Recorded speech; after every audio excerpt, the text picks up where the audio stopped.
Within the next 10 to 15 minutes. So, okay, the conflict in Swat happened, largest peacetime displacement of human population, I believe, in history.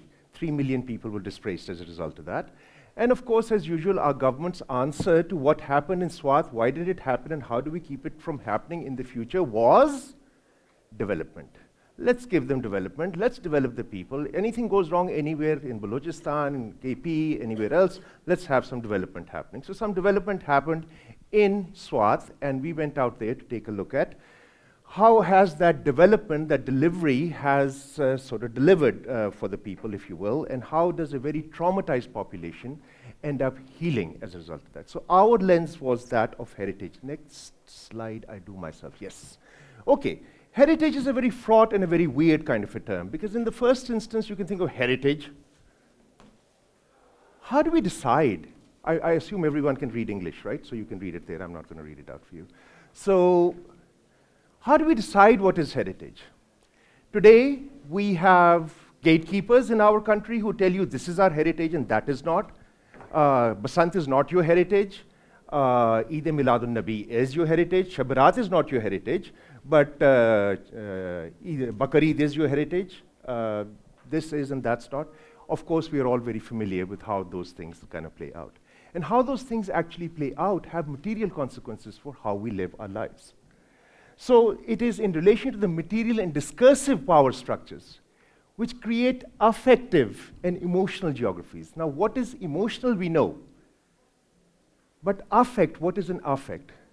Affect, हमारी उर्दू में कहते हैं कैफियत. वो कैफियत जो होती है वो एक दो इंसानों के दरमियान या एक माहौल, इंसानी और गैर इंसानी माहौल के दरमियान एक कैफियत का नाम है. जैसे ही आप उस कैफियत का नाम लेते हैं वो कैफियत ख़त्म हो जाती है. लेकिन हर एक को पता होता है कि वो कैफियत क्या है. अब इस वक्त I am talking to you, this is certain affect in this room right here, which cannot be named. There is unspoken communication happening between myself and people and others, which one could call affect.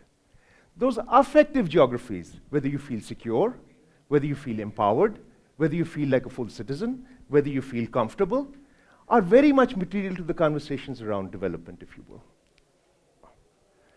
So, if we're talking about affect, here are a few examples.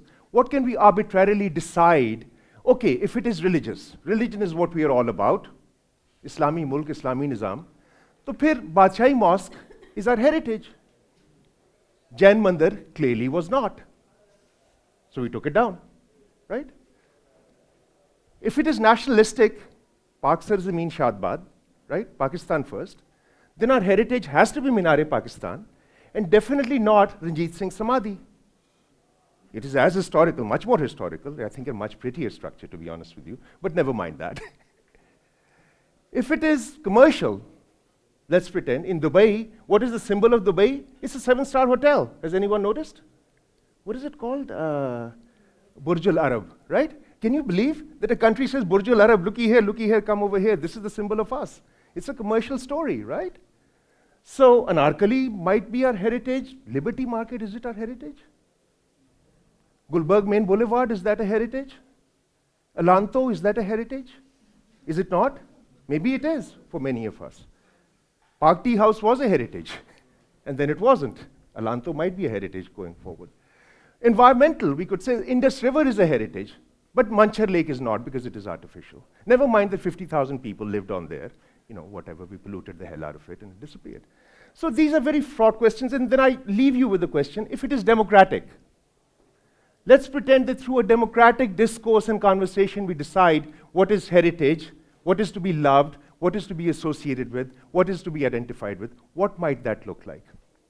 Then, you see, I'm a geographer, and one of the things about geography is that it's the most liberating discipline in the world because no one cares about what we have to say, which basically means we can say anything. Jo marzi hai ko, sunta to hai koi nahi. Lihaza, I'm going to say anyway. So, uske andar we ask a very crazy question, what is water? In fact, I didn't ask it, Jamie Linton asked it. And the answer is H2O. अब ये बात तय है कि H2O two hydrogen atoms and one oxygen atom joining together into a molecule does not exist on planet Earth. Because outside of the rarefied confines of a laboratory, as soon as water leaves that laboratory, it bonds with other compounds and becomes something else. You know that toilet water is H2O and the tap water is H2O, but you know viscerally that they are two very different things. चश्मे का पानी और दरिया का पानी मुख्तलिफ चीजें हैं. तो वो H2O becomes an abstraction, has no meaning, no consequence, nothing whatsoever. अब आप जब डेवलपमेंट स्टैटिस्टिक्स की बात करते हैं कि जी फलां फलां को हमने इम्प्रूव्ड पानी दिया, उसका क्या मतलब है? पानी की क्वालिटी क्या है? तो is it a resource? 99% of the conversations around water is about a resource. It's a resource. Maybe it's life. अगर जिंदगी है तो फिर जिंदगी बगैर सोशिएबिलिटी के क्या जिंदगी है यार? दोस्त नहीं, को प्यार करने वाला नहीं, किसी के साथ बैठ नहीं सकते, किसी के साथ इश्क नहीं कर सकते, तो जिंदगी का क्या फायदा है? Maybe it is about sociability. Spirituality, आब ज़मज़म, मुकद्दस चश्मे, Ganga Jamuna. Maybe it's about that as well. Memory, identity, Sindhu हमारी पहचान है. जब भी कोई आई एम फ्रॉम रावलपिंडी, तो वहाँ पे कोई लई दरियाई लई को कोई लई नाला कहता है, मैं उसका गला दबा दूँ. मैं कहूँ कल को मैं बोलूँ कि जी सिंध नाला भी यहाँ से जा रहा है, क्या कहोगे तुम? मिसाल के तौर पे. Livelihood, others, or maybe it's also a heritage. But that said, I'd just like to share a few conceptual kind of a thought about ontology. What is there to know? What is real and true and what is not? That's a foundational question, isn't it, in philosophy? Ultimately, कहानी यही है ना कि सच्ची बात क्या है? सच्ची सच्ची बताएं क्या है? वो सच को कैसे पहचाना जाएगा? So, the answer unequivocally, in many disciplines, dare I say in economics and most others, कि जी एक दुनिया है, एक हकीकत का दरिया आपके सामने बह रहा है, एक अहमद को नजर नहीं आ रहा, दूसरे समझदार को समझ आ गई है. अब वो अहमक और दाना के दरमियान जब बहस होगी तो एकदम अहमक को समझ, अरे अरे अरे सच तो ये था, मुझे तो पता ही नहीं चला. Or maybe there can be multiple worlds. People don't just disagree about the singular world out there which is knowable, but the fact is that each person is a universe unto themselves. They create a universe through that. So in that sense, either there are 30, 40 people living in this single room, or there are 30, 40 universes intersecting with this room.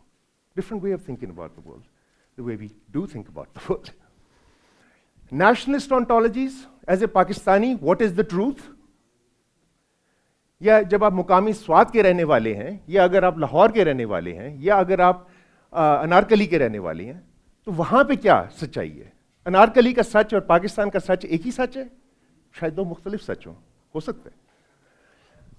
What is the ontology of springs? Water sources? Ontology, and I say there is an ontological dissonance. अब स्वात में क्या किया? उन्होंने कहा जी development करते हैं, उन्होंने golf course बना दिया. अब स्वात में तो जमीन ही नहीं है. उन्होंने 18 होल का गोल्फ कोर्स बना दिया. सारे मालाकंड डिवीजन में से 6 बंदे हैं इसके member. 6 in the entire Malakan division. But about 50% of the arable land is taken up by a golf course, because how can you have development without a golf course, obviously, right? So development has been delivered. Then what about springs? Joy, solitude, enchantment, sukoon, प्यार. ये एक पश्तो टपा है. पश्तो में टपे गाई जाती हैं. It's one of the most poetic languages to my mind in South Asia. जो पख्तून लोगों को पख्तून ज़बान में जो इश्क है उन्हें पोइट्री के साथ, किसी भी चीज़ के अंदर हमेशा शेर व शायरी होती है. और ये एक फोक फॉर्म है पोइट्री की कि जहाँ पे एक human non human intersect with each other. The stone, the water, in a register of romance, in a register of titillating sensuality. और ये एवरीडे पार्लांस में ये बातें होती हैं. So spring becomes a venue through which romance and sensuality is actuated. It's an enchanted space. Enchantment होती है ना, हमने disenchant कर दिया दुनिया को. अब तो दुनिया में रह क्या गया है? दुनिया में DHA रह गई है, गुलबर्ग रह गया है. वरना एक ज़माने में जिन भी होते थे, भूत भी होते थे, परियां भी होती थीं, देव भी होते थे. कुछ मिस्ट्री भी होती थी इस दुनिया के अंदर। अब तो सड़कें ही रह गई हैं ना, ये तोफखाना रोड है, ये जहाज वाली रोड है, ये बम वाली रोड है, ये इस चीज़ का है, यही रह गया ना। लेकिन एक ज़माना था कि जिन पड़ जाते थे कि जी वो गए हैं वहाँ पे, जिन पा गया। पीर बाबा ने कहा असा मारा और बीच से पानी निकल आया। एक कहानी है जिसके तहत आप अपने आप को अटैच करते हैं अपनी ज़मीन के साथ, अपने पानी के साथ, और फिर ये हाल भी बन जाता है, पीछे सड़कें बन जाती हैं, फिर कमर्शियल अप्रोप्रिएशन हो जाती है। अब एक सकाफत है, ख़वातीन अगर वहाँ पे जाएंगी, 7 दुकानें हैं, 1500 लोग टूरिस्ट सर के ऊपर नाच रहे हैं, वो औरतें वहाँ नहीं जा सकेंगी। सो women's access to a source of sociability, of amusement, of happiness is removed from them. फिर आपने कहा कि जी ये डेवलपमेंट करते हैं, वो पाइप हैं ये ढेर सारे, 1500 पाइप आपने डाल दिए उसके अंदर, चश्मे के अंदर। क्योंकि चश्मा क्या है यार, वो तो पानी आता है ना उससे, टूटी में से भी पानी आता है, चश्मे से भी पानी आता है, घाय खसमा चश्मा, गोली मारो, दे दिया आपने, डेवलपमेंट करा दी, ठीक है ना। तो वो कहते हैं जी पहले ना ट्यूबवेल होता था, ना मोटर होती थी, ना टूटी होती थी, और सब सेहतमंद थे। अब आपने टूटी भी दे दी है, वाटर सप्लाई स्कीम भी आ गई और सारे बीमार हैं। फिर ये भी बात है कि जी अब लड़कियों को हमने चश्मे पे नहीं जाने देना। वो लड़की हमारी जान छोड़ो यार, सुबह से लेकर शाम तक शैतान की तरह मर्द हमारे सर पे नाचते रहते हैं। ये एक वक्त होता है कि जाके सहेलियों से 4 बातें कर लें, किसी लोग से मिल लें, कोई थोड़ा सा एक्सरसाइज हो जाए, कोई फिर टुर लें, वो भी खत्म हो गया। फिर आपने उसके ऊपर सरकार ने कहा कि मदरसा बनना चाहिए, क्योंकि इस्लामी निज़ाम है तो मदरसा तो बड़ा ज़रूरी है। और मदरसा भी कहाँ बनाना है? चश्मे के ऊपर। जो चश्मे के ऊपर बनेगा तो देयर सुएज कमिंग डाउन। मौलवी साहब भी वहाँ पे नहा धो रहे हैं, वो बच्चियाँ बेचारी बीच में छलांगे मार लेती हैं, औरतें नहीं जा सकती, ठीक है ना। फिर खातून खुद कहती हैं कि यार हम we used to go there, हम इस जगह पे जाते थे, खुश होते थे, गर्मियों में लोड शेडिंग होती है, बच्चों को वहाँ पे ले जाएं, उनको नहलाएं, थोड़ा सा हम थोड़े से खुश हो जाएं, वो भी नहीं अब इजाज़त, क्योंकि वहाँ पे अब मदरसा बन गया, नमाजें पढ़ते हैं लोग। अब जहाँ पे मर्द नमाजें पढ़ रहे हैं वहाँ औरतें तो नहीं जा सकती, उस सकाफत के हवाले से बात ही ख़त्म हो गई। ये भी आपने मस्जिद बना दी है, वो उस चीने पे वो नहीं, कोई नहीं जा सकता। तो ख़वातीन कहती हैं कि जी हमारे लिए तो ये ईद होती थी डेली। मदर इन लॉ से जान छुड़ाई, माँ से जान छुड़ाई, बाप से जान छुड़ाई, भाई से जान छुड़ाई, सारे कुछ थोड़ा जाके 4 बातें कर लेता है, वो नहीं हो सकता। हस्बैंड मेरा कहता है खबरदार जो वहाँ पे गए। अब trauma of Swat most of us don't know about. They were literally feral dogs in Mingora who were tearing on dead bodies lying on the street. Most of us, and I hope to God, none of us ever get to witness that. But when you do witness that, it changes you. It changes you in very profound ways. जो trauma है वहाँ पे लोग बातें करते करते रोना शुरू कर देते हैं. They are so traumatized by what has happened. So I'll just leave you with this quote by Rajmohan Gandhi, son of Mahatma Gandhi, कि दिल्ली के जिन, its great load of unrepentant cruelty, unshared sorrow, can Delhi's accumulated offenses be washed away? Delhi में बड़े कत्लेआम हुए, बहुत सा खून बहा है वहाँ पे, बहुत सारे जुल्म हुए, बहुत सारे मुजालिम हुए। उस सदियों के गिल्ट को कैसे खत्म किया जाए? तो वो कहते हैं every tree planted or cubic foot of water conserved is a celebration of life, a proclamation of the worth of the future, and a garden or a river may claim sad or angry hearts. मैं आपसे ये कहूँगा, I suspect that Delhi's tormented jinns are very much, might still be actually at play, but the enchanting jinns of Swat have left Swat.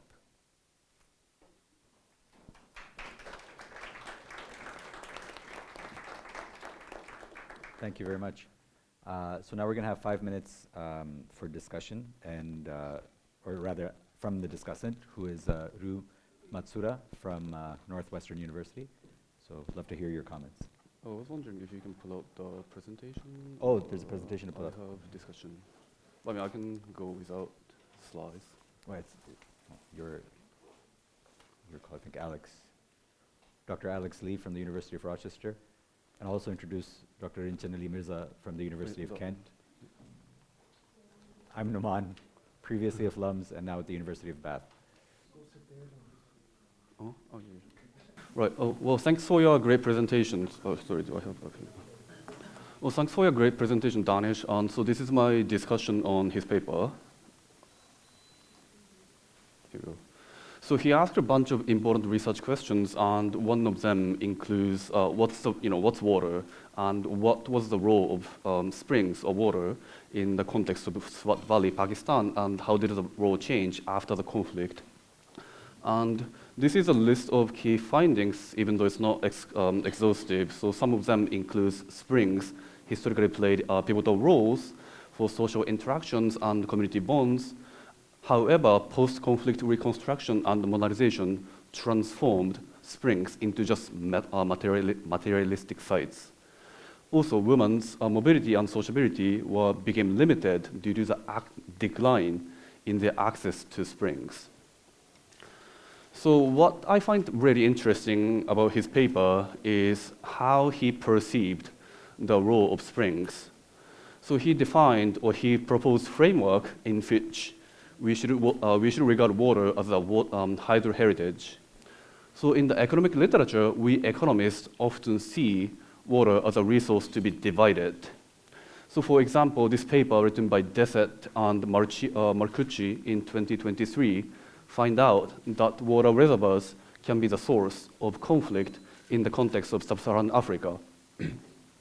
However, he basically he argues that we should consider water, or we should see the positive aspect of water, not just the mere negative aspect of water. So he mentioned that water can provide healing experiences to local communities in Pakistan, and he mentioned that water used to be the sites for human and non-human interactions, and also springs could have contributed to community reconstruction in post-conflict. So this is something we as development economists should be aware, especially when we consider major development schemes, because that often focus on materialistic aspect of water, but we should think of other positive aspects of water. And he also mentioned the failure of post-conflict reconstruction, which was also kind of interesting to me, because our first aspect of reconstruction is the modernization of water source. So he mentioned that in the post-conflict Swat Valley, people started drinking water from wells and tap, which really diminished social aspect of water. But before, people used springs not as just source of drinking water, but for the social gathering. So this modernization of water source really, restricted or limited this social aspect of water, which could be really positive for the community. And another aspect of reconstruction was infrastructure construction on springs. So he mentioned that major development schemes basically destroyed hydro heritage, and which prevented healing of local community. So that really diminished positive aspect you could have gained from springs. And lastly, mosques and madrasas were constructed on or near springs, which really limited women's access to social mobility, and that exacerbated the gender gap in Pakistan. So I think this is also something we should be really aware. We development economists often focus on easy indicators for development schemes, and we really think development schemes could bring all the positive impact to society. But I think there are some things we are missing when we consider development schemes, and he really proposed important aspect of water. Well, that's all I have for today, and thanks for your presentation.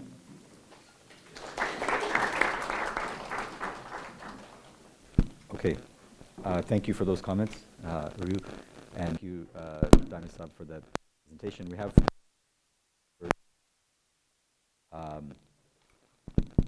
let's get started. Any questions? Yes, can you please also introduce yourself? Sure, I'm Samantha. Thank you for the presentation, and thank you to the discussant also for highlighting some of the major points. It really strikes me that given going forward with change, water again actually is going to play a massively important role. And particularly from the perspective of bringing communities together in that discussion of how you divide it, how you use it, what you do with it. So what can we learn from what we messed up, in a sense, with the springs going forward in terms of literally that aspect of using water as a source for bringing the community together to discuss avenues and how to cope with and be more resilient to climate. Daanish, do you think we should take a few? Yeah, I think that might first? be a better. Any other questions? Yes, Sarah? Hi, thank you so much. My name is Sarah Khan, and I really appreciate the attention to the gendered aspects of this particular development trajectory that you pointed out. And I wondered if you could speak a little bit to how much of that is because of the absence of alternatives, right? I mean, it seems to me that the use of the spring site as a place for socialization, for enjoyment, for joy, it's also really one of the few safety valves that these women have. And once that's closed off, there's really no alternatives. And I suppose that's sort of thinking about in the direction of, can we have a model where there's a way to compensate for some of those negative features that come? And so it's not such a, it doesn't have to be a predetermined consequence of development that this kind of gendered effect. Thank you. Thank you. And yeah, right next to Sarah. Can I actually build on that? Can I start by saying that I don't work on gender? But in countries like Pakistan, which tend to be more conservative, development tends to see women getting locked up in the house more. And that's what this seems to be highlighting. We're getting, they get pipes and tap water. Suddenly the women don't have to go to the spring to get water. So it's closing them in. So maybe one of the sort of take home from your research could also be that when we think about development, we also need to think a little bigger in terms of what does it mean for women's mobility, women's freedom, and their ability to leave the house and sort of engage in open spaces. Thank you. And can you introduce yourself, please? Sorry, my name's Mavish Shami. Mavish Shami, thank you. Yeah, Daanish Saab. Acha.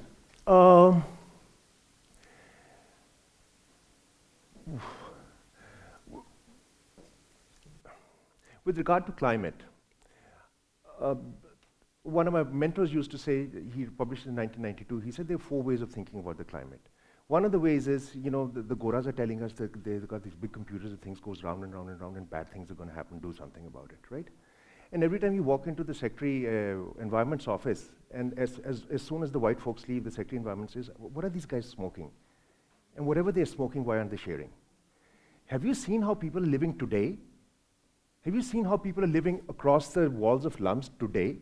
Have you seen the level of renal failure and dehydration and water pollution and the catastrophe that has been unfolding in this country for women, for children, for the past 80 years?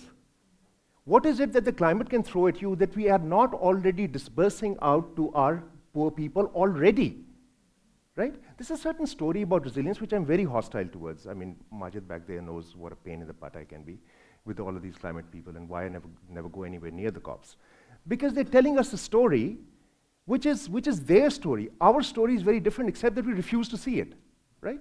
So my submission to you is that here's a story that I told you about a very local, place-based kind of a situation of how it kind of plays out. There's a whole universe of things that are playing there, which kind of ties in with the question about women's mobility in Swat has increased, by the way.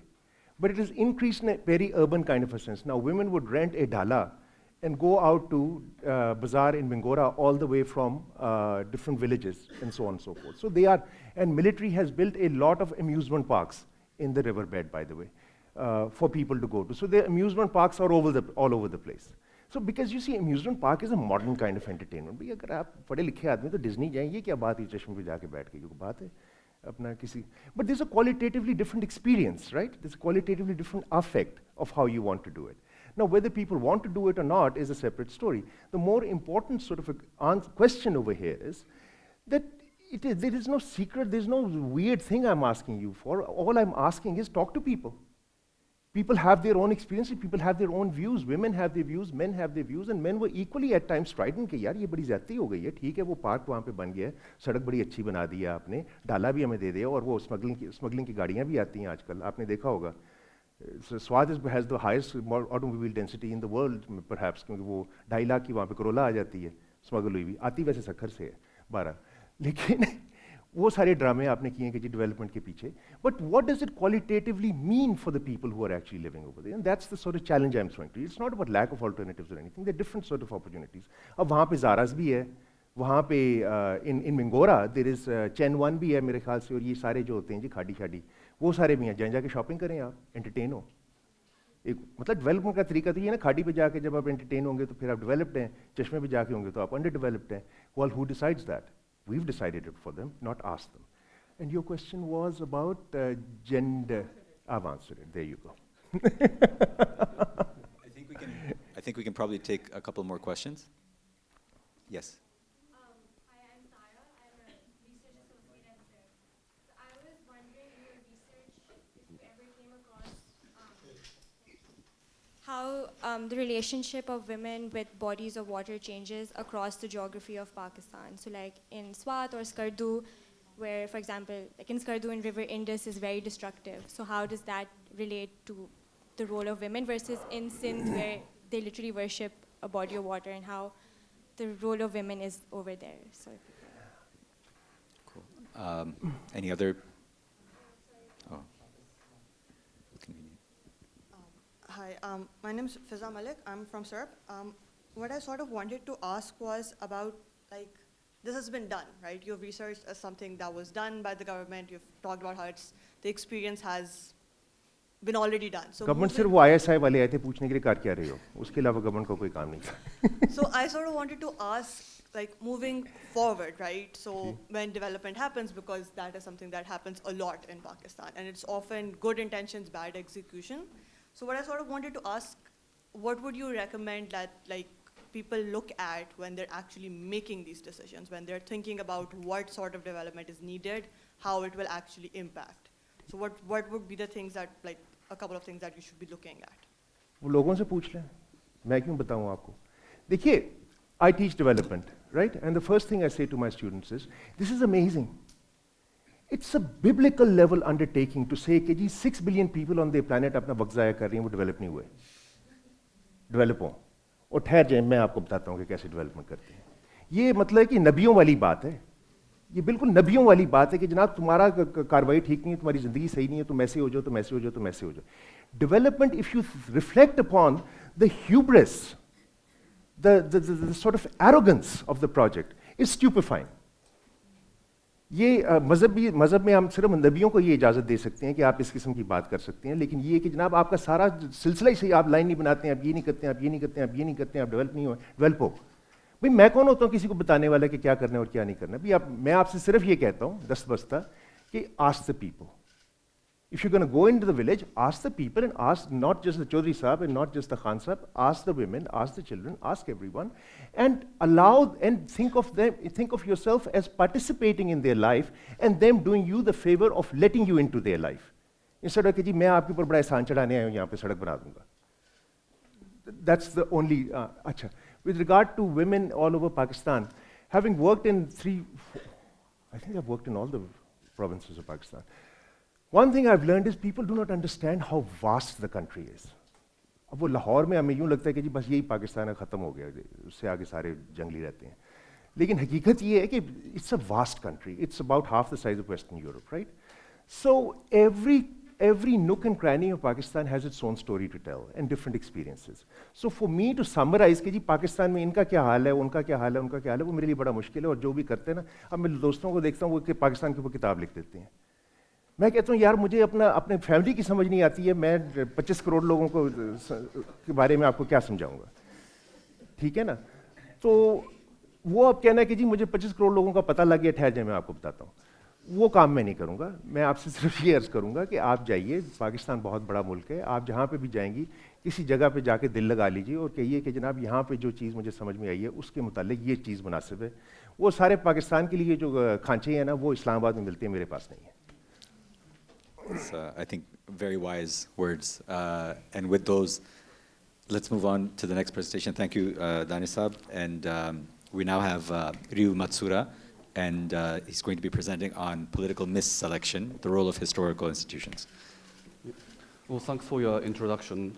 So today I'm going to be presenting my joint work with Shubhro and Utsav on political misselection, the role of historical institutions. And even though this paper is on India, I hope the shared experience in South Asia could tell you something about political implications of this paper.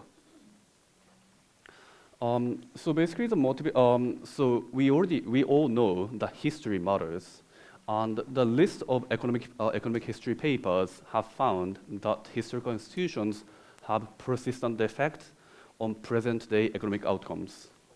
However, here we're going to focus on the political consequences of historical institutions, and specifically we're going to talk about political selection in India. And one of the main problems or big problems in Indian political selection is the pervasiveness of criminal politicians. So if you look at state-level politicians, about 35% of them face criminal charges, and this is a massive number. And why do we care about it? So we know good quality politicians are important for good policy, so we really need to understand what kind of institutional settings or institutional structure could lead to the selection of good politicians in politics. So that's going to lead us to the research question, which is asking what are the political consequences of historical institutions, and we're going to specifically want to understand how historical land institutions in India affect selection of bad politicians. In order to answer this question, we're going to exploit the variations in land revenue collection systems, which was introduced by Banerjee and Iyer in 2005 paper. And for this project, we're going to identify two types of bad politicians. The first type is the criminal politicians who just face criminal charges. The second type is corrupt politicians. So I'm going to explain how we're going to define corrupt politicians later in the presentation. So I think it's a little bit weird to explain this background as the only East Asian guy in this room to all of you who know the context may be better. But let me just go through just in case.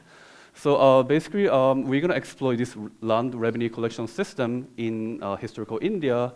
And basically, by British, 3 different land revenue collection systems were introduced. The first one is a landlord-based, or called zamindari system. The second one is village-based, and the last one is the individual cultivator-based. And in the zamindari system, basically the political power to collect land revenue was vested to landlord. In contrast, in the individual cultivator-based system, basically revenue was directly collected from individual cultivator by the district collector, and village-based is located somewhere in between. So how these different systems were adapted to different districts in India? So basically, before 1820, British mainly introduced zamindari system to the district which they colonized, and this is because they thought it's basically the easiest way to manage land revenue from Indian districts. However, after 1820 onward, there was a gradual shift away from the zamindari system, and this is basically driven by the shift of the preferences among British elites who are influenced by utilitarian philosophy.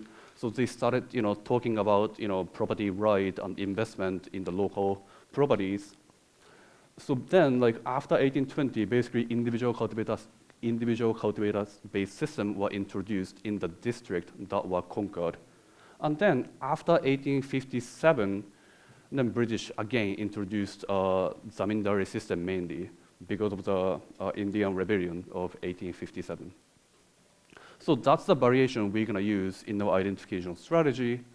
And this is a regression specification we are mainly estimating. So on the left-hand side, we have the Y outcome variable for politician I in constituency J for party P in district K during the election year T. And the main regressor we are interested in is land K, which is the continuous measurement of proportion of area under the zamindari system in district K. So here, basically the outcome variable we use is, we have like two sets of outcome variables. The first one is the criminality. So this is going to be one if the politician or political candidates are facing any kind of criminal charges. The second one is the corruption or corrupt politicians. And it is really difficult to measure, like what corruption or what corrupt politician means. So here, we're going to use basically the financial disclosure measure or financial asset data of politician. So, but I mean, we are still kind of trying to think what would be the best measure. So if you have any suggestions, I'm happy to hear your thoughts. So then we're going to instrument this land K variable by indicator for district K, which is basically, indicator for district K being conquered between 1820 and 1856. So that's the period when British mainly introduced individual-based system. And that's going to predict, the probability of having land road system really well. And that's basically coming from the exogenous shock. But there might be some concerns that the timing of annexation of district may be affecting the economic impact. So we're going to control for the length of British rule, which basically accounts for the direct impact of colonial rule on economic and political outcomes. So that's the regression specification. And we're going to mainly compile 3 different data sets. So for the political information, first, we're going to use affidavits data from 2007 to 2016, which basically tells us what are the characteristics of politicians and political candidates at the state level. And we also know the criminal history and criminal record of political candidates. And also we have financial disclosure data, which were declared by politicians themselves. And I think some of you may be worried that maybe some politicians give you false information, but I think some work has found that the rate or percentage of false information is much lower than people expected, because there would be some punishment to giving false information in affidavits data. And then we're going to also use Trivedi data from 2007 to 2016, which basically tells you the basic characteristics of the elections, so turnout, winner margin, and effective number of parties. And then lastly, for the land road data, we're going to use compiled data from Banerjee and the year 2005. So this tells us the proportion of areas of each district under the land road system. And we also know the annexation year of district by British. So we're going to compile all these data to estimate the regression specification we mentioned. So first, we're going to focus on the criminal politicians. So here, the outcome variable is going to be 1 if a politician faces any kind of criminal charges, and it's going to be 0 if they don't face any charges. So for columns 1 and 2, we're going to focus on all the political candidates, whether they win or lose the election. Whereas for columns 3 and 4, we're going to focus on the political winners who win the election. And if you look at the coefficient estimate for land road proportion, you see the positive and significant coefficient estimate for all the columns, which basically tells you politicians in land road district are more likely to face criminal charges.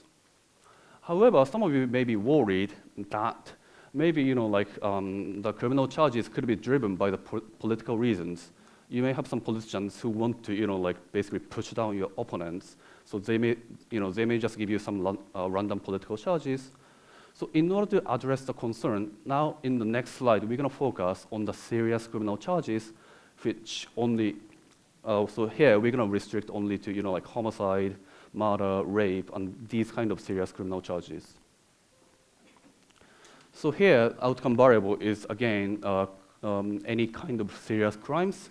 So it's going to be 1 if politician faces serious crimes, and 0 if not. And again, basically, if you look at the coefficients on the landlord proportion, you see the positive and significant coefficient estimate, which again confirms that politicians in landlord district are more likely to face serious criminal charges. So that's about the criminality, and now we're going to talk about corruption. So in order to see the corruption, basically we're gonna restrict our sample to politicians who run consecutive elections, because we want to know, so basically every politician has to disclose their asset at the beginning of the election. And we want to understand how assets have changed over time. So that's why we have to see politicians who run twice, so that we know the asset of the election at the beginning of the office, at the end of the office. So for columns 1 and 2, the outcome variable is the log of the asset at the end of the political term, whereas columns 3 and 4, the outcome variable is the growth of asset from the beginning to the end of the political term. And here, interestingly, now if you look at the coefficient of landlord proportion, you see the negative and significant coefficient, which means that corrupt politicians are more likely to be in the office in non-landlord district, which is the opposite results of what we saw in the criminal politicians. So just to wrap up, basically what we have done in this paper is to understand how historical land revenue collection system have persistent effect on the present day political system. And specifically, we find that politicians are more likely to face criminal charges in landlord district, but in contrast, we see more corrupt politicians in the office in non-landlord districts. So basically, next steps, we want to pin down two mechanisms. The first mechanism is the persistent mechanism, like why do we see the persistent effect of historical institution on the present day political system?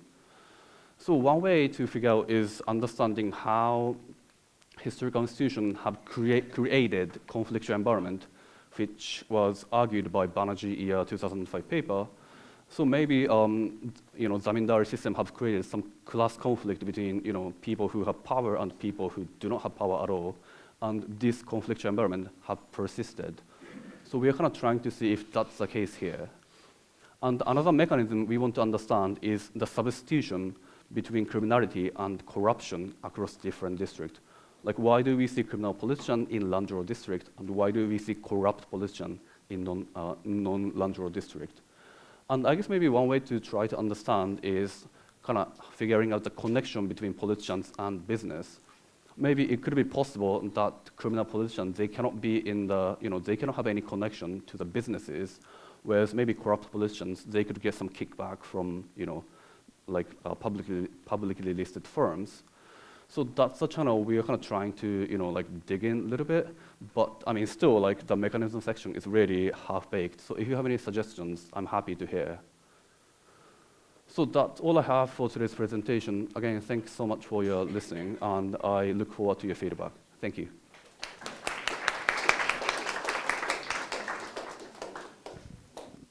Thank you very much for that. And now we'll turn to the discussant. Rinchan Saab has 5 minutes. Thank you. Thanks. Thank you, everyone. Thank you, Professor Ali, for inviting me here. And thanks to you for this fascinating paper that you've written and your very enlightening presentation. I'm going to be talking about really briefly summarizing what I understood from your paper, and then giving you some kind of ideas in terms of how to take forward your mechanisms, the one that you discussed right at the end there. So Ryu here takes on the idea that Lakshmi Iyer and Abhijit Banerjee in their classic paper on land tenure systems in India kind of brought forth for the first time. I've had discussions with Lakshmi because I'm working with her currently on another project, and she was very glad that you took this forward, and that's a great kind of contribution, because in their paper they do show that there's an effect of landlord versus non-landlord areas. And for those of you who don't know, from a historian's perspective, landlord districts were those districts where the British colonial state basically subcontracted tax collection to local intermediaries, right? So these were tax farms. You would primarily use intermediaries to kind of collect basically land revenue taxes on behalf of the colonial state. And there they positioned these what individuals who were called zamindars, who were then responsible for tax collection. In the non-landlord areas, the British implemented a different land tenure system, which is basically driven primarily by direct tax collection. So you would go and tax the cultivator and collect tax from that cultivator directly. So in their paper, Lakshmi and Abhijit show that there's a fundamental difference between that persists from the colonial to the post-colonial period between the landlord versus the non-landlord districts, whereby the landlord districts tend to perform worse in terms of development outcomes and so on and so forth. And in their paper, they kind of put forth this idea, which they don't really develop so much, which Ryu does, is that part of the reason why landlord districts are lagging behind in the provision of public goods is because there's a conflictual environment. Like Ryu mentions in his paper, there's a conflictual environment in the landlord districts where the mass electorate is pitted against this kind of intermediary, this kind of elite, which is positioned and put in place by the British colonial state, the zamindars. So in Ryu's paper, now coming to what Ryu has done, is he's basically taken that idea forward and looked at the kind of politicians, right? The kind of different kind of politicians that are elected in the landlord areas versus the non-landlord areas. And what he's suggesting in his work is that the landlord areas are systematically electing, or there's a higher likelihood of electing politicians with a criminal history. And by that we mean, politicians with a history of serious criminal charges, right? Sure, yeah. And the non-landlord areas are those where politicians who are primarily corrupt in terms of what we think about financially corrupt, those are the types of politicians that are elected in those areas. Now, he goes into, in his paper, to kind of, suggest reasons for why that's the case in the landlord areas. Again, he builds from the conflictual environment between the mass electorate and the elites in the landlord areas. That kind of generates some kind of incentives for voters to then vote for candidates who will protect them at all costs. And these candidates are essentially criminal candidates who have the criminal kind of, who have coercive power, essentially, to kind of protect voters at all costs. And that's how you get a higher likelihood of electing criminals or criminal candidates in the landlord areas. I just had one comment on your mechanism design, and then I'll stop.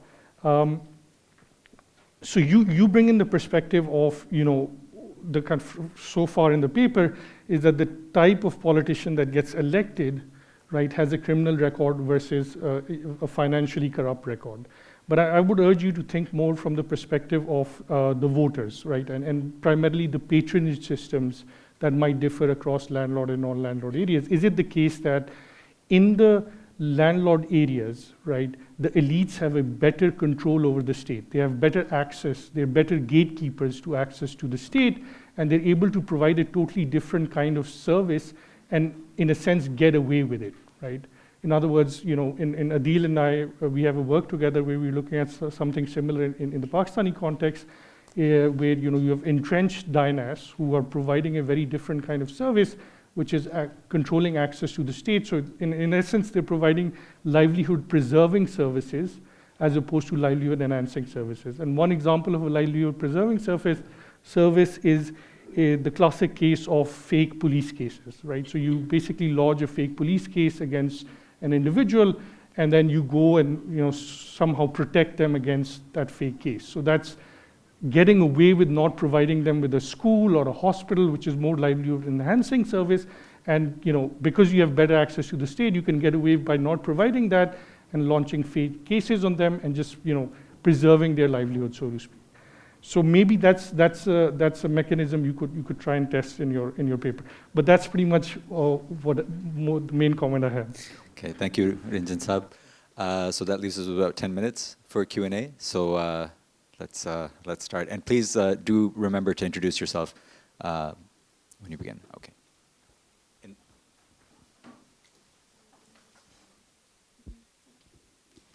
Hi, my name is Fatima. Thanks for a really nice presentation. My first question was basically, I'm sure this comes up a lot in this kind of paper and this kind of research, but are you guys worried about how the states or the districts that were annexed earlier by the British, like maybe they were weaker anyway, and so they're like more prone to have corrupt politicians now? So that kind of indigeneity concern. And then for your mechanisms, I don't know if you guys would have data on this or if it's feasible, but I was wondering if you could see if like the same families or like the same family last names, like there's persistence in who's in power. And so that would sort of give this idea of like, oh, like the people who were sort of the zamindars back then, like they still sort of have a lot of control now. And maybe that would sort of give you a mechanism in a sense. Thanks. Let's go with you. Hi, my name is Mohammed. Thank you very much for your paper. I was just brainstorming about the mechanisms. I was thinking about, like, have you thought about, like, there could be some relation with the landlord system and the judicial institutions that come up? And that's something that I think could explain both, like, let's say if in the landlord areas, there's strong judiciary, and then that explains, like, you have high criminal charges, and in other areas where you have weak judicial institutions, and then people are more corrupt. So is that something that you've explored or you could explore probably? The other thing I was thinking about is, like, so you have the assets data and you're trying to interpret the growth in assets as corruption. I was thinking it may be better to think about like corruption scandals that come out in news reports. So you could probably use like, I don't know if you want to go some technical, develop some machine learning algorithm to like do some text scraping, but I think that could be something you could look into to try to like use news reports and corruption scandals that come out, and yeah. And one in the back. Hi, thank you. My name is Steve Lyon from Aga Khan University. Fascinating paper. Many, many things occur to me, and I would love to talk to you later, but the first thing I was thinking is really about the corruption versus the non-corruption. The criminality in those rural areas may simply be driven by a need, that they have another way to finance elections, another way. They also have a vote bank that doesn't need to be bought. They can be bought through food rather than through the kind of mechanisms that you would have in a more kind of business setting. So I wonder if it's actually corruption is easier to spot there, and it's more necessary for a kind of industrial power base rather than a land-based power base. Okay, Ryu, do you want to take a stab? Oh yeah, sure. Well, thanks for all your comments. So I guess the first part is, the first question is the endogeneity of district. Maybe I guess I was a little bit unclear, but so right now we do include some, like district characteristics, and one of them is when the district was conquered by British, and we're kind of hoping that besides, IV strategy will control, like the district that were conquered before would be, systematically different compared to the district that were conquered afterwards. So hopefully that's gonna, like address the part of the endogeneity concern. And then you also mentioned the mechanism and like whether we can use the same family name. And yeah, that's exactly what we are kind of working on right now. So we got some like family name caste data, like key or like linkage data. So we're gonna try to understand, like which politicians are coming from like which caste, and whether there is any sense of, like kind of power dynamic between caste and, how that has changed or that might not have changed over time. Yeah, so that's definitely like what we are gonna work on like in the future. And then for the next, so the mechanism on the judicial system. So I think there should be some like, I think there is some like open source data on the judicial or like court cases in India. So that's something we kind of try to incorporate. But yeah, actually like we did try a little bit of a test, but interestingly, we didn't see any results on the like court cases across like landlord and non-landlord districts. And I think that like part of the reasons could be, I think there might be some differences in the like court system or judicial system across these districts. But I think part of the reason why people may prefer like corrupt politicians, criminal politicians, is that they can do anything, and they may try to avoid even going to the court. So there will be some cases that wouldn't appear in the court, and it's kind of really difficult to think about what would be the counterfactual in these cases. But yeah, that's something we're kind of still working on and figure out if there is a way to get some interesting insight from the judicial data. And yeah, I think you also commented on the news article, and I think maybe that's we are not aware, but that's something maybe we can try, even though I think some of us have to be really technical to use some machine learning technique or something. And I think last part is corruption versus criminality and how politicians are responding to the need and incentive in local need or local incentives. Yeah, I think that's something we're also kind of thinking, and we're kind of trying to understand connection between businesses and politicians. So right now we have the data for the publicly listed firms in India, and we're kind of trying to understand if connection between public firms and politicians would be different between between the landlord district and non-landlord district, and hopefully that could be one channel for the mechanism for the results we see. But yeah, that's something we're also working on. But yeah, so thanks for your comments. We have a lot more hands than there's time, but let's see if we can go for it. You in the yellow.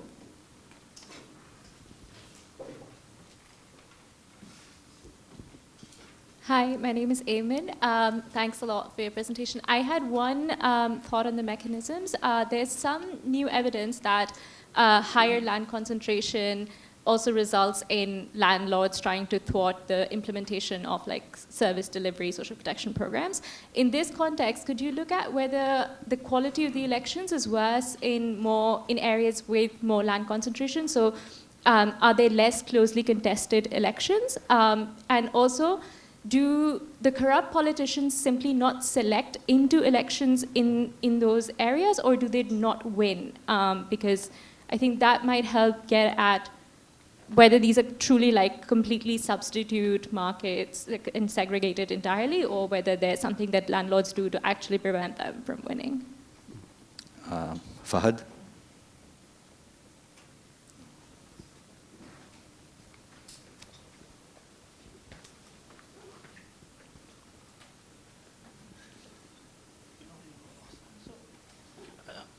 I'm just really wondering, what about the princely states? You mentioned about landlord district, and princely state was really something 6 under princely state, and land ownership was more in that princely state, Nawabs and others. So that's one thing. And secondly, about criminality, whether this area was also like a crime tribe, came like a criminal tribes act came in different times.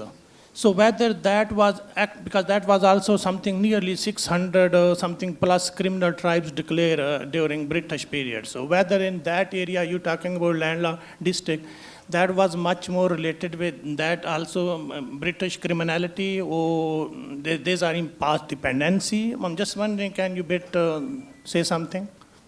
Fahad? In the back.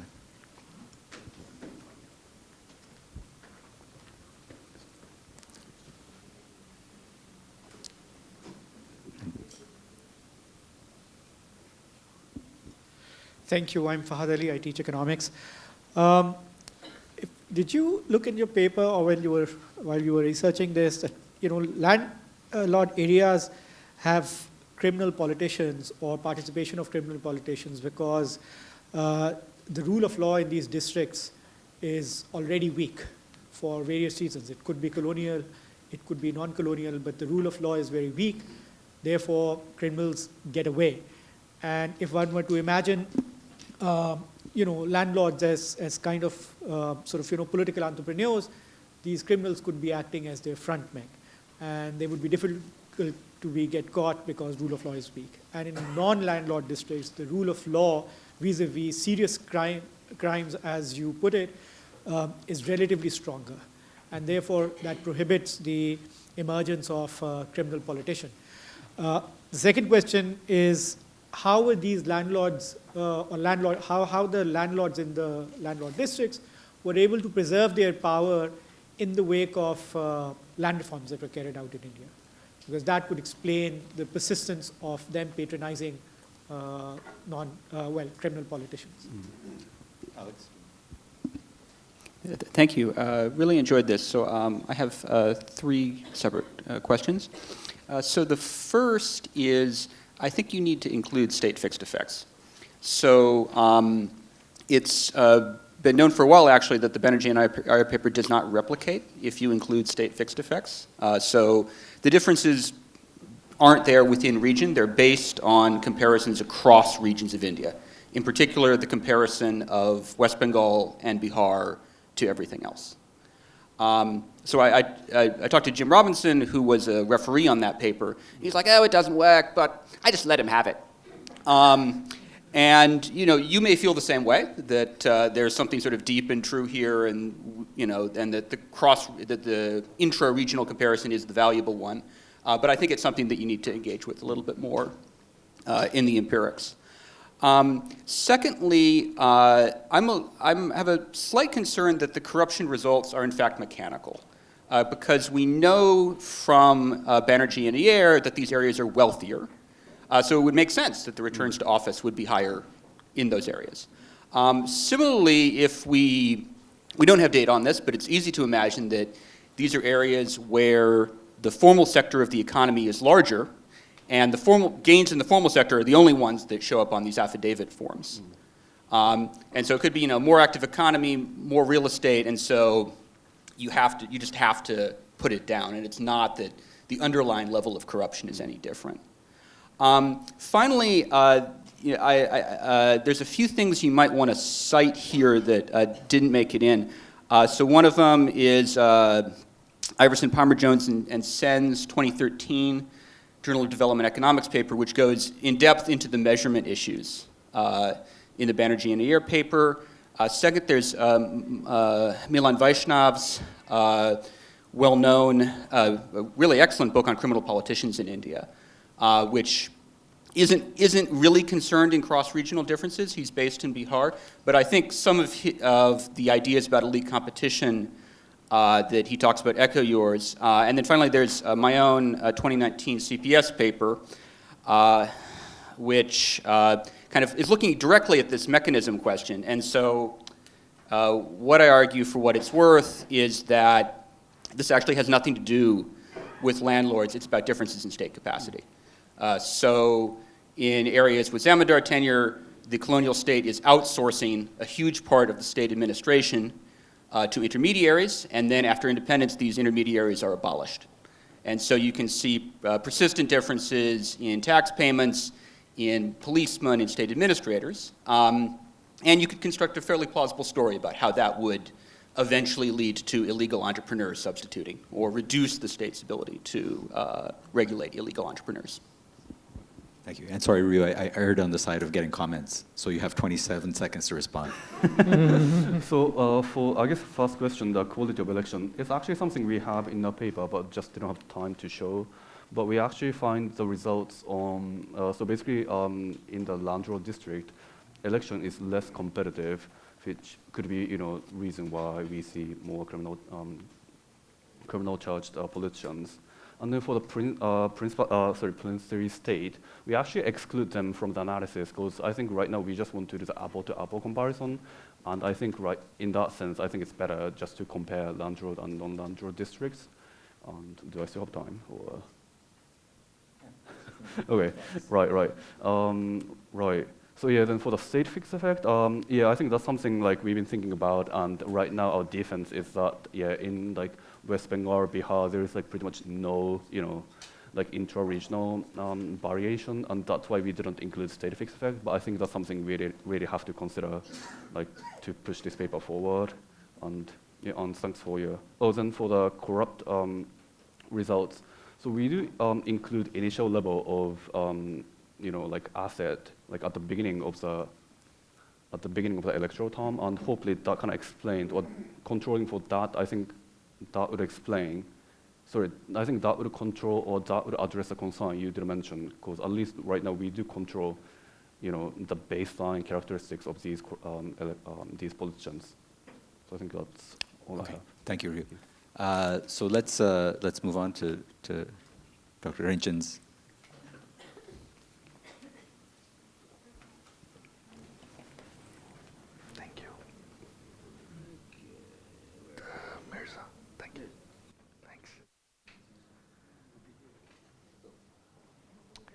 Should I start, Noaman? Yeah. Thanks everyone for staying for my presentation.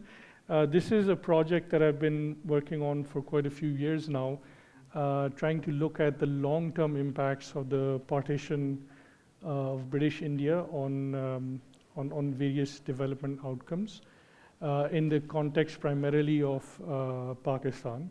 So whatever evidence I'll be presenting will be from those provinces of British India that became part of Pakistan at partition. So hopefully most of us know about the partition. We know a relative who unfortunately had to migrate because of the partition, either sides of the border.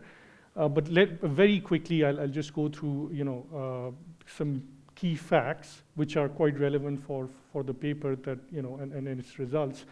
The partition of British India happened in 1947. As we know, it's one of the largest episodes of refugee resettlement in human history. An estimated 17.9 people were resettled across both sides of the partition border. While the immediate impacts of such disruptive episodes are quite well documented in journalistic accounts, in sociological accounts, in historical accounts, and so on and so forth, what seems to have got less of a scrutiny are some of the long-term consequences of these massive refugee resettlements and how they pan out over decades, and over multiple decades. And this kind of study is an attempt at kind of trying to understand the long-duration impact of that refugee resettlement at partition on a key dimension of development, which in the context of Pakistan, knowing the proportion of out-of-school children and kind of the kind of position we have on basic literacy, the main development outcome I'll be looking at in my paper is literacy. So what do I do in this paper? I constrict a sub-district level panel, which is a tehsil level panel, on literacy stretching over 100 years from 1901 to 2017. This panel is every census year, it's not every year. As I mentioned, over 3 regions of British India that went to Pakistan at partition. This is Punjab, obviously NWFP, and then Sindh. I merged this sub-district level panel with a measure of refugee resettlement at partition, which is essentially the proportion of Muhajirs in the sub-district level population in 1951, which is the only census that measures partition refugees, and they stopped categorizing individuals as refugees or Muhajirs after the 1951 census. So I kind of combine the literacy panel with this measure of refugee resettlement and use the difference in differences approach to show that refugee resettlement at partition increased literacy in the long run in Pakistan. For instance, just to give you a preview of my results, a 10 percentage point increase in refugees increases literacy by 0.015, which is equivalent to 8% of the mean post-partition literacy rate, so which is quite substantive if you think about relative to the mean. Or around 1/10 of the observed post-partition increase in literacy, mean literacy of Pakistan, can be explained by the arrival of those refugees, right? So what I then do is I try and kind of, right at the end, show you some evidence on how the refugees might have contributed to long-term improvements in literacy in the context of Pakistan. And the 2 channels that I kind of work on and develop from, in fact, Ilyas's work was crucial to my own thinking on these kind of mechanisms. One is the arrival of refugees into primarily urban areas and their kind of contribution to structural change in the areas in which they resettled in large numbers. And also their contribution towards collective action. So contribution-wise, so partition can be thought more about a compositional change as opposed to a levels change in population. So a lot of other studies on forced migration look at levels changes, in other words, where you either have a massive expulsion of population or a massive influx of population, but not necessarily a population exchange. Partition is more a population exchange rather than an influx or a kind of a pushing out. So kind of this is contributing to that literature by focusing on a population exchange rather than a massive changing in levels. but also by connecting mass refugee resettlement to literacy in particular, it kind of contributes, hopefully, to the literature that looks at persistence differences in human capital outcomes over time. Again, for those of you, most of you, I hope, are now aware of the kind of background of the partition, so I'll kind of quickly skip that slide in the interest of time.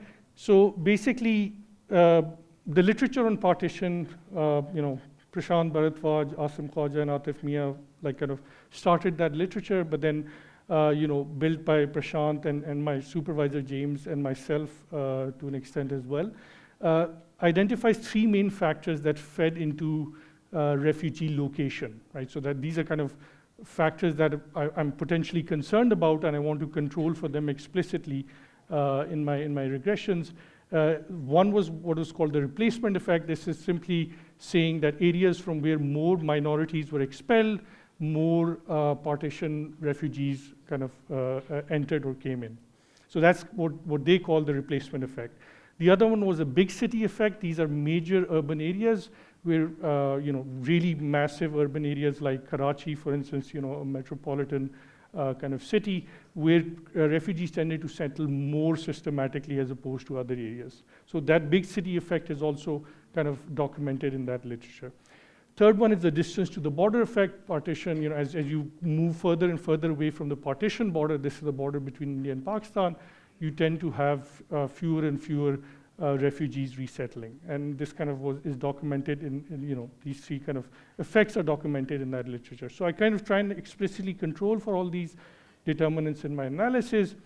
And also, in terms of structural change, there's work by, as I mentioned Ilyas earlier, but others as well, who look at, how the refugees, when they arrived, shortly after they arrived, from the refugee camps, they moved in groups into towns and cities across the country, and how they might have contributed towards growth in the industrial sector, as well as non-agricultural occupations in those areas in which they kind of gravitated to. Obviously, partition also had a huge impact on the diversity of the country. So there's a huge literature on how diversity can create collective actual problems in and of itself. A diverse population, it's much more difficult to get together and lobby the state, lobby the government for public goods. So by kind of contributing in a way to religious homogenization in that sense, along a very important dimension, you could have had an effect coming through that as well. So this is my basic difference in differences regression, where I interact a post-partition dummy with the presence of refugees in 1951, which is the year in which Muhajirs were recorded in the data set. I include year fixed effects, I include sub-district fixed effects, and I include a bunch of, including the 3 kind of factors I talked about, replacement effect, big city effect, and distance to border effect, but also other controls. I interact them with, flexibly control with them by interacting all of them with year fixed effects. I cluster my standard errors at the sub-district level. So my main identification assumption really is that I show that areas with more or less refugees are not trending differentially in terms of their literacy for an extended period prior to the partition. I'll shortly show you the evidence.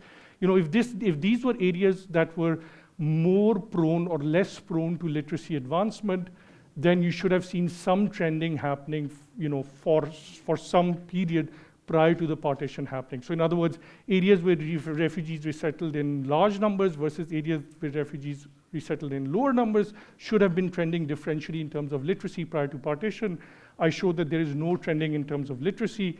Not only do I show that there's no trending in terms of literacy, I also show that there's no trending in terms of infrastructure that might be related to literacy, right? Things like school, things like dispensaries, so on and so forth. So I try and rule out the concern, to an extent, hopefully, about trending prior to partition, right? So that's a very, very important concern there. So let me quickly go and show you, these are the sources of variation that I exploit at the sub-district level. Left-hand side is the prevalence of partition refugees in various sub-districts of Pakistan. Right-hand side is growth in literacy post-partition. Here's my main result. which is, so the kind of coefficient to focus on is column number 2, which is, includes all my baseline controls interacted with the year fixed effects.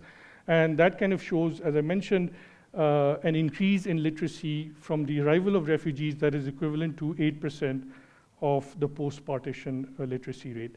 Most importantly, though, I mentioned to you that I was going to show you lack of trends for a substantial period prior to partition. So these are coefficient estimates of a fully flexible specification, whereby essentially if you look at the kind of coefficient estimates prior to the first dashed vertical line, you see they're practically stagnant and very close to 0. So there's literally nothing there in terms of trending between high refugee versus low refugee areas prior, for a very long time prior to the partitions. In fact, all the way from 1901 to 1947, you see very little trending as far as I could have measured through the census years. But what's interesting really in the paper is that even post-partition, there's a period in which you really don't see the high refugee areas overtaking the low refugee areas in terms of their literacy rate. It only happens around the time of the 1980s, right? And that holds a special relevance for what I'm going to just talk about now. By the way, I have a table in the slides, but I'm not going to show it, where I also rule out trends in infrastructure related to literacy that I mentioned earlier on. I do a bunch of robustness tests. I include region by year fixed effects. I add additional controls. I use a different functional form. I use region by time trends. I drop outliers, both in terms of refugee presence, but also in terms of literacy, and I show the results hold. I use alternative definitions. So in my main regression, I use the proportion of the population in a sub-district that is composed of refugees. In an alternative definition, I use a high refugee dummy based on some kind of categorization of high versus low. And I use log refugees rather than the proportion. I use alternative clustering, so those are all in the paper. But why the 1980s, right? So that's really key. So Kaisar Bengali has a very interesting kind of study on the history of educational reform in Pakistan. And he mentions that the 1980s was a decade of a series of educational initiatives. Such was the pace and speed of these initiatives that a new program or scheme would be floated before the earlier one even before the earlier one was completed, right? So for instance, the National Literacy Plan, a 2-year program, and then there was another nationwide literacy program, then there was a Naya Roshni Schools program, and so on and so forth. So basically you see this plethora of educational programs being implemented in the 1980s. In Pakistan. And essentially my argument is that it took until the 1980s for the refugee areas to pull ahead of the non-refugee areas because the state wasn't even investing in education in a serious way. You would only see a difference emerge if the state is actually making investments, right? So when the first time the state decides to kind of go ahead in a serious way, promote mass literacy in the country, you see immediately this difference emerging in the high and low refugee areas. That's why the coefficients only start rising after the 1980s. And post-1980s, I show that the high refugee areas are doing better both in terms of enrollment, the number of teachers per child and the number of schools per child as measured by secondary education, which is much more important for educational achievement than the primary one. So as I mentioned, the two kind of channels that I focus on are structural transformation as measured by urbanization, rise in urbanization in the high refugee areas, rise in the non-agricultural labor force in the refugee areas, and industrialization as measured by the prevalence of factories in the high refugee areas. And the other kind of channel is collective action, better collective action because of a reduction in religious diversity, but also at the same time an improvement in political competition, because Shahid Javed Barki has work which suggests that the migrants who came from India came from a very different hierarchical structure. They could have contributed towards improvements in political competition in the areas where they resettled. So here is an even more startling plot, hopefully, whereby you literally see, again, absolutely nothing prior to the period in terms of urbanization here, but immediately after the partition, the first post-partition census we have, you see this rise and which sustains itself in urbanization in the high refugee areas. So definitely suggesting that areas where the refugees resettle quickly turned urban very, very shortly after partition. And same goes for the rise in the non-agricultural labor force. So not only did the refugees resettle in these areas in higher numbers, they quickly went into the non-agricultural labor force and fed into the rise of industries in these areas as well.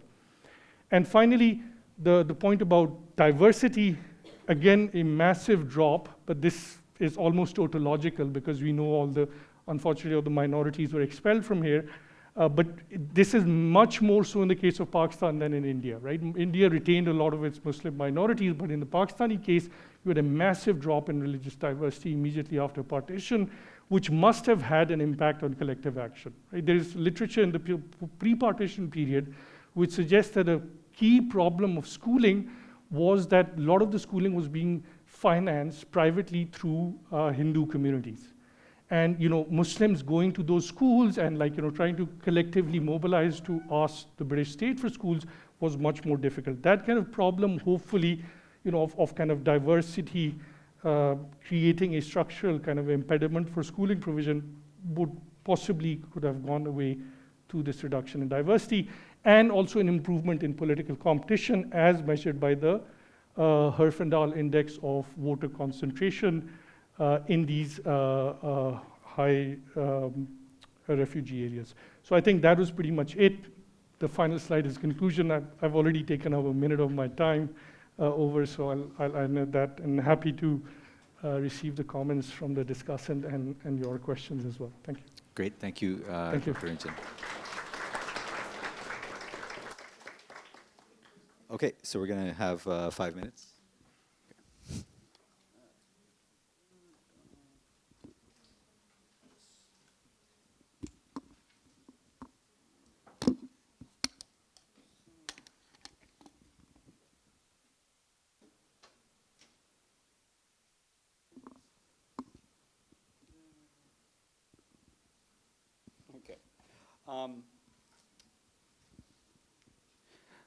Okay, yes, so thanks for the opportunity to discuss this fascinating paper.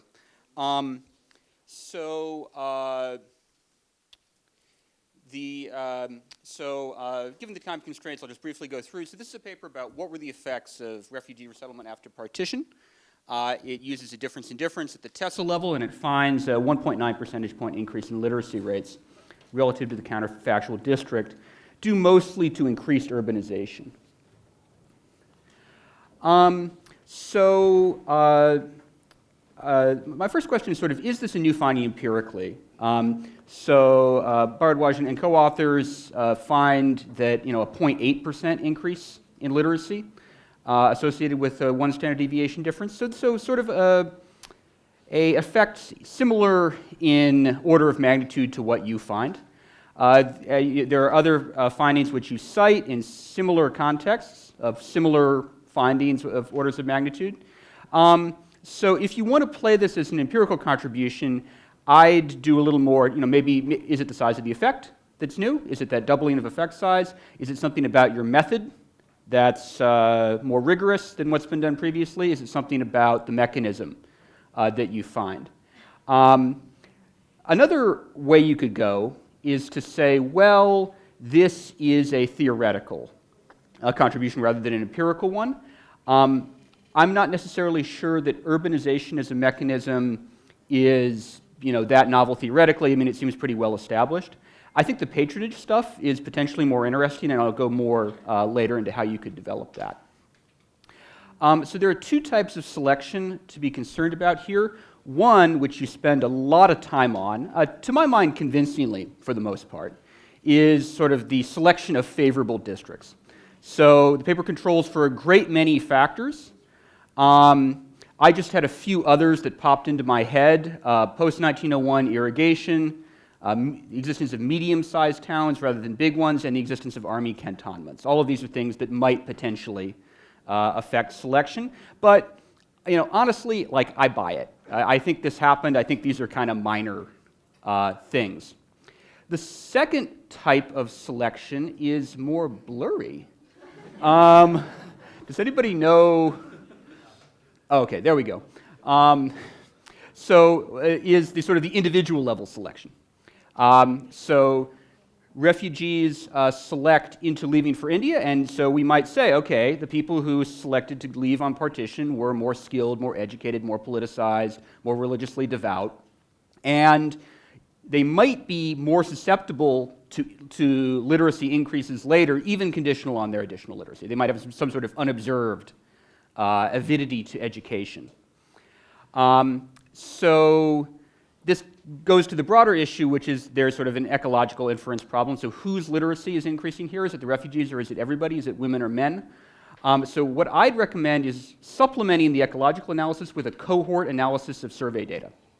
So you can get on, are there differences between refugees and not, and when do they kick in? And if you could get those two data sources to talk to each other, that'd be awesome. As far as the analysis of the fragmentation is a little weak right now. The estimating equation is wrong as far as I could figure out. We can go into a little bit in the paper you have. So, and HHI actually measures fragmentation, the effective number of parties is how it's termed in political science, not necessarily competition. When political scientists are trying to get at competition, they usually look at margin of victory, like the difference between number 1 and number 2. I'd say look more at the actual local provision mechanism, look more at the clientelism literature in Pakistan, including work written by some people in this room, and potentially look at differences in voting for different types of parties. Though the issue, of course, is that all parties in Pakistan are clientelist to some extent, so it's hard to come up with, but maybe there's something you could do there. Also, it's sometimes possible to extract colonial data on local public goods from district gazetteers, and I'd like to see some more stuff on post-independence political changes and how they modified the result, if at all. Thank you. Great, thanks. Thanks a lot for that. So that gives us 10 minutes. So yeah, let's open up the floor. Yes, can you introduce yourself, please? Hi, my name is Sophia. I'm at the School of Education. I was just wondering, what was literacy in this analysis? What's the definition? And when is it measured? So is it adult literacy? Is it childhood literacy? Is it after 5 years of education? What is it? Because I'm wondering whether, you see, if it's, well, depending on which level it was measured at, I think it would be interesting to look at what happened in the 60s and the 70s in Pakistan, because literacy doesn't happen overnight. So it's not like electricity where you press a switch or a button and it turns on, like a light turns on. And so if there's an argument for an expansion of public schooling in the 1980s, we would expect to see some of those results by the 90s. So I'm just wondering how that argument sits together. Should we collect a few questions? Or, yeah. Dr. Ali. Thanks, Rinchan, for a fascinating paper. I just had a couple of thoughts, one kind of building off what Alex was saying, which is, in some sense, it's a latent demand problem, right? Like, what's the counterfactual, right? So, we know that the supply of schooling doesn't come on board till the 80s, but that makes it a harder problem because we don't know where how the demand for education was varying and how do we model the demand for education. So that's, I think, something to think about. Now, one part of the story is related to urbanization, that you get urbanization, which offers larger returns to education. The thing to worry about there is in the regressions you were showing, in 51, you have a large urbanization. You already have a differential urbanization effect.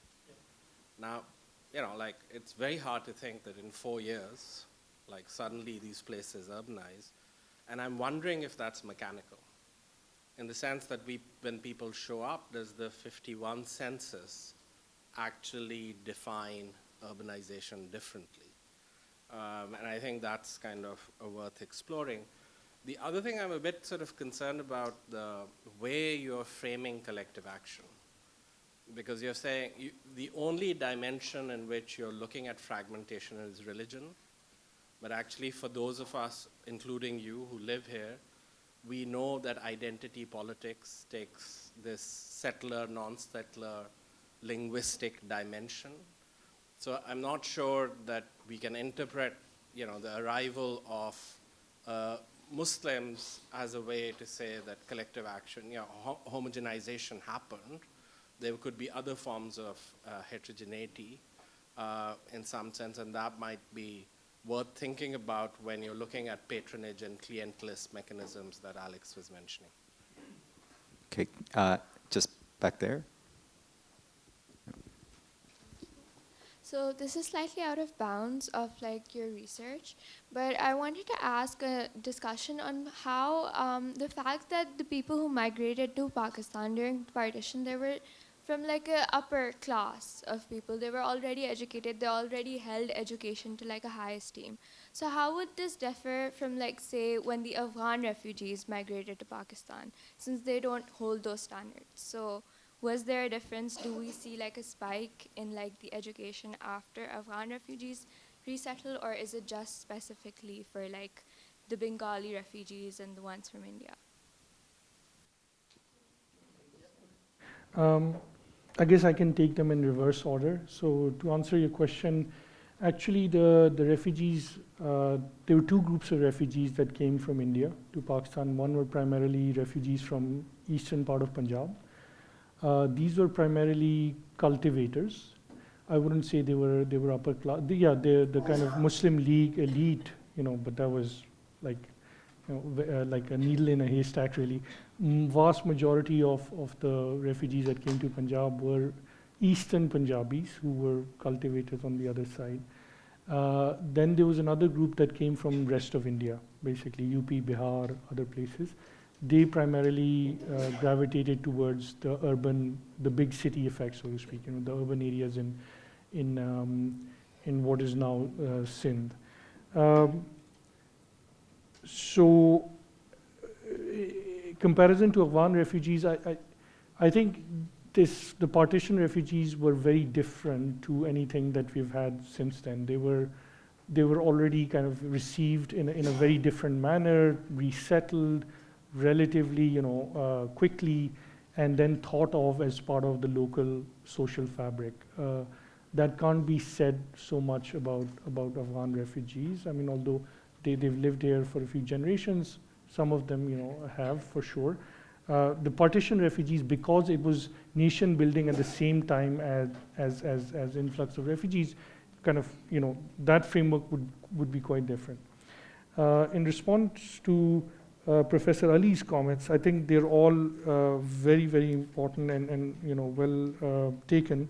I would just like to add that in terms of the fragmentation that you discussed, there could be heterogeneity along other lines, even though religion-wise, seemingly they were of the same religion. That's absolutely taken on board. It was partly to do with what dimension of diversity I could measure for which I had sufficient data over a long period of time prior to partition.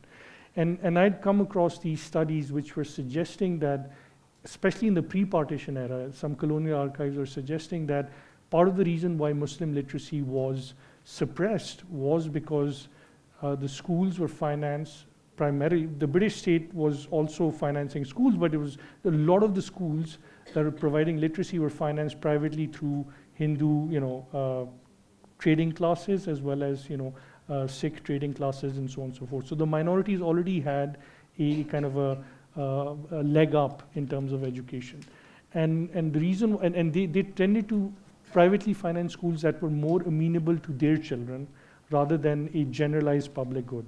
So I thought maybe the refugees compose that critical middle class constituency, if so to speak, in these that was missing from the kind of social milieu, which kind of comes in as a group. And the fascinating thing about partition refugees is they always migrated as a group, right? You never had single individuals going one place or the other.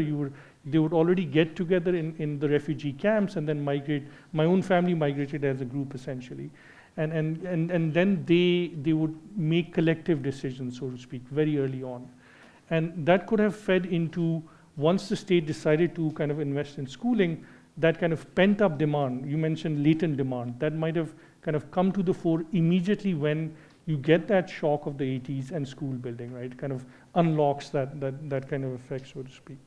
And then I think the other question was on was that on the model for education? Yes. I think that comment is definitely taken on board. I would just like to add that what I've done so far in the paper is to kind of try and look at not just demand for education, but also other ways in which urbanization could have impacted other measures like health outcomes and so on and so forth.